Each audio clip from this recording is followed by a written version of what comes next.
Hello, Paul Humiller here at Dream Guitars, and we're having a lovely foggy mountain day here, but we're brightened up by our Steve Fischer guitar. This is a Steve Fischer Concerto model.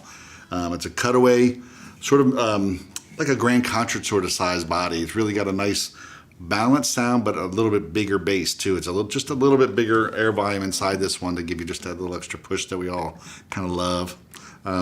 This one's got a beautiful Lutz top. So Lutz is a hybrid spruce that tends to have a sound a lot like old guitars. So a lot of builders use it because they feel like it doesn't need to age in as long as some of the other spruces we have.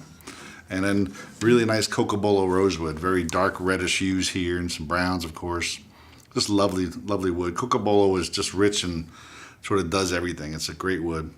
The bindings look like ebony, and then the purflings, though, you can't really see here, but look at the pictures on the site. Match the rosette, which is it's a spalted elm, I believe, or some sort of a spalted wood, and then the purfling itself is made out of the same wood, and that purfling continues all around the back. So a couple nice details on this guitar that may not be obvious from your living room. It's also got a bound fingerboard, which is really nice, so the whole fingerboard has a binding around it, and it plays beautifully. It's got the gold, looks like the Evo frets.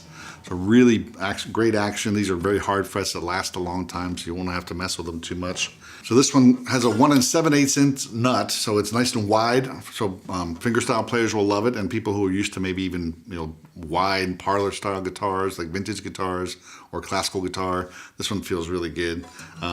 Just overall, and it feels nice and even as you go up. With this being wide and this being wide, there's not a big ramp up as you go up, so everything sort of stays the same spacing. And it's really a joy to play. Right now the action is set up sort of medium-low, I would say on the low side, which most people will just love. So let's give it a spin.